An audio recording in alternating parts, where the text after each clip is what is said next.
war. It has haunted humanity since the beginning. Brutal, merciless, total. Entire cities erased, women and children slaughtered, trees burned, water poisoned. No rules, no limits, only vengeance.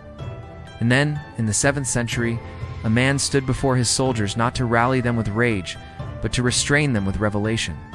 His name was Muhammad, peace be upon him. He carried a divine mandate that would revolutionize warfare itself. Before his armies marched, he gave them commands that, to this day, form the bedrock of international humanitarian law. He didn't just speak of victory, he spoke of boundaries, of limits, of the sacred. First, he forbade the killing of non-combatants. Women, children, the elderly, the sick. These were not targets. They were innocent souls whom God commanded be protected. Second, he forbade targeting religious figures.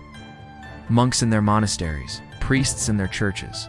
He said, do not harm them. Their worship is between them and their Lord. Third, he forbade the destruction of the earth itself.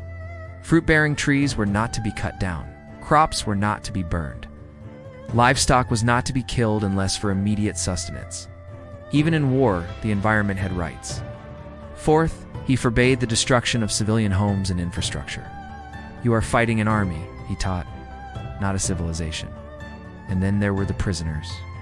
At the Battle of Badr, the Prophet captured 70 prisoners. In that era, captives were often executed, enslaved, or mutilated. But he did something unprecedented. He ordered that the prisoners be fed the same food his own men ate. Some of his followers, out of poverty, gave their own bread to the captives and ate only dates. They went hungry so their enemies would not. He allowed prisoners to earn their freedom through education. A literate captive could go free after teaching 10 children to read and write. This wasn't ransom, it was rehabilitation. He forbade torture, mutilation, and humiliation. Prisoner of war, he taught, retains their human dignity. But perhaps his most radical teaching was this: war is not glory. War is not an aspiration, said to his companions. Do not wish to meet the enemy. Ask for safety and peace. But when you must face them, be patient and steadfast. Peace was the norm. War was the exception. And even when the exception became necessary, it was bound by divine law. And then there is the final essential truth that many have misunderstood. The Prophet returned from a difficult battle and said to his companions, "We have returned from the lesser jihad to the greater jihad," they asked. "What is the greater jihad, O messenger of God?" "The struggle against one's own ego," he replied. "Your desires, your pride, your anger, the battlefield was temporary.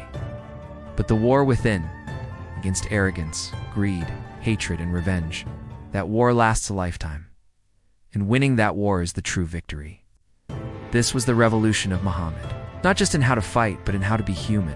He didn't abolish war, but he tamed it. He clothed it in ethics. He placed the soul above the sword. Thanks for watching. If this perspective resonated with you, consider subscribing for more content that explores history and spirituality.